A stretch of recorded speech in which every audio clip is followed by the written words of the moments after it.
They say Bermuda is either heaven on earth or an overpriced, overregulated letdown. Too British, too expensive, too small, too pink, too perfect. But here's what I say: Bermuda doesn't care what you think. It just keeps showing up with the bluest waters your eyes have ever seen and daring you to not fall in love with it. And trust me, that water, it's not just blue, it's impossible blue. Like Crayola needs a new crayon called Bermuda. It's the kind of blue that'll make you question every other ocean you've ever seen. Water. Oh. Do you see how green it is? Oh, it's beautiful. Welcome to Bermuda. Come on already, let's go. Welcome to Bermuda! Bermuda, discovered in 1510. Bermuda. Not inhabited to the 1600s though, by the British. Used as a tobacco farming colony, but it wasn't as good as North Carolina, which is about 300 miles west of us right now. It turned into a shipbuilding place and a place stopping during wars and everything. It was very valuable for the British. It was still a British colony. And here we go to Bermuda. And we have beautiful crystal blue waters, and we can't go step ground in Bermuda without doing this. Are you ready? Aruba, Jamaica, oh, I want to take you to Bermuda, Bahamas, oh, pretty mama. Thanks for singing along. He hates this. And the Carnival Pride is here, by the way. Right next to us. There's us. It's okay. I was trying to show you the Carnival Pride. Sidewalk for your safety, folks. So let's jump right in with one of the biggest myths right off the bat: the cost of getting around Bermuda. From the cruise port in the Royal Naval Dockyard, many visitors immediately want to jump into cabs, but you absolutely do not need a cab to enjoy this area around the port. In fact, we of course walked. We saw the town, the shops, the stunning water, and an absolute surprise I'll share with you later, all on foot. The dockyard is designed for strolling with gems and color all around you. Unless of course you're planning to head out to Horseshoe Bay or St. George's, there's no need to pay $40-ish for a cab to just explore what's right here around the corner. Speaking of cabs, fun fact, did you know that Bermuda has more islands than roads? Bermuda isn't just one island. It's a string of 181 islands and outcrops, all stitched together like a delicate necklace in the middle of the Atlantic. In fact, there are literally more islands than paved roads here. As we step off the ship, we're immediately met by the Great Western Storehouse. Built by the British Royal Navy in the 1820s, this massive limestone warehouse was part of what was once the most important naval base in the Western Atlantic. It was used to store everything from gunpowder to supplies for the British fleet. In its construction, it was done entirely by enslaved labor and convicts brought here from England and the Caribbean. And what's wild is how this building, that was once used to prep for war, now serves as a peaceful welcome to travelers from all over the world. That's Bermuda, folks. As we walk towards the heart of the dockyard, you might spot something unusual. The British flag, the American flag, and the Bermuda flag all flying side by side. So what's the story there? Well, Bermuda is still a British overseas territory. So that's colonial heritage, plain and simple. The Bermuda flag with its sinking ship is the island's own, and the American flag is flown here not just as a nod to the tourists, but during World War II, the US and the UK ran joint bases right here. Now back to this water. You know the kind, it's so clear it looks illegal and you want to start questioning your camera settings. This is no filter, the absolute real deal here. Bermuda blue. What makes it so perfect? For starters, there's no rivers. That means no murky runoff, no sediment, no algae clouding the view, just pure, clean ocean.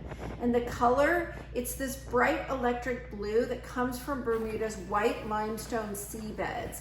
The sunlight hits the seafloor and bounces right back up, showing its layers of deep cobalt blue, teal closer to the shore, and this sapphire in between. It's so clear, in fact, that on calm days you can see 80, even 100 feet down, and it hovers between 70 and 85 perfect degrees depending on the season. This is Glass Beach. Now, Roy's not a beach guy, but even he was admitting we could have spent all day out here. Glass Beach isn't your typical stretch of sand or surf. This hidden gem is where the ocean waves have spent decades tumbling discarded glass into smooth, colorful treasures. It's oddly beautiful, born out of Bermuda's former landfill practices. Locals used to dump trash near the coast, and while most things just washed away, the glass remained. But it's illegal to take any of the beach glass. There's signs everywhere asking visitors to just take it in with your eyes and leave the magic behind. Typically for us, hey, what's over there? Let's go down there. What's under that bridge? But before we go any further, let's talk about the Bermuda Triangle, the place where planes, ships, I don't know, people go missing. Also known as the Devil's Triangle for its infamous stretch of ocean bordered by Miami, Bermuda, and Puerto Rico that's formed the Triangle of Mystery. So what is true? More than 1,000 ships and planes are said to have been lost in this area over the years. Some vanished without a trace. Others sent distress signals and then nothing. What do scientists say? Well, it's likely a mix of unpredictable weather, strong currents, human error, but I'm still looking down and thinking, is this it? Am I in the triangle right now? Is this the last of me? To distract all of us from me going missing, let's talk about these sandals. If you're doing anything water related, these are your besties. I hiked the entire Grand Canyon in them and I absolutely adore them. I'll tag them in the caption. Incredible water is. What? Pulpit Rock is this jagged limestone cliff face that juts dramatically out towards the Atlantic, and from below it looks like an ancient wind-carved altar. It somehow makes the entire beach feel even more cinematic. Now, Royce reached his saltwater saturation point, so we pivot, and I'm on a mission because you don't come to Bermuda and not leave with a rum cake. It's basically a crime. So we circle back through the Clock Tower Mall. It's housed inside what used to be the Royal Navy Dockyard Warehouse. The mall has all your hand-woven crafts, island fashion, local glass art, and yes, rum cake. This rum cake is sweet, spongy, boozy. It's just glorious rum cake. Fun fact, the original Bermuda Rum Cake Company bakes their cakes daily using Gosling's Black Seal rum. It's a local legend. That same rum powers Bermuda's national drink, the Dark and Stormy, which I tried on board and I was not a fan, so I have big hopes for this rum cake.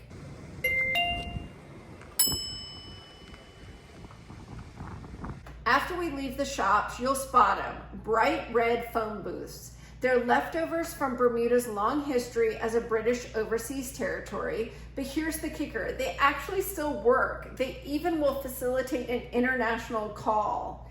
Pro tip here, frame the booth with a bit of the ocean or the pastel colored buildings in the background, or flip your phone like I did for that postcard perfect Bermuda snap. Earlier in the video, I hinted to something pretty special, and here it is. As we circled the shoreline, we found ourselves watching something you don't usually get to see. The attachment of a sail to one of the most elite racing yachts in the world. What? SailGP Technologies and Oracle, names that are synonymous with innovation, speed, and next generation sailing. We're talking about multi-million-dollar hydrofoiling catamarans that literally fly above the water on carbon fiber blades.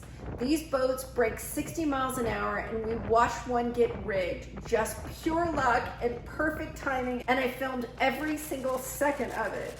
SailGP uses Bermuda's flat, crystal clear waters to trial and fine-tune their race boats that dominate the global competition. Bermuda actually hosted the 35th America's Cup in 2017, and many of the high-performance sailing teams still train and test their vessels in the turquoise waters around the island. Many times, the best travel moments aren't the ones you plan for. They're the ones you stumble into while you're wandering around. So yeah, we came for the beaches and the rum cake, but we got front row seats to nautical history in the making. Just so, so, so cool.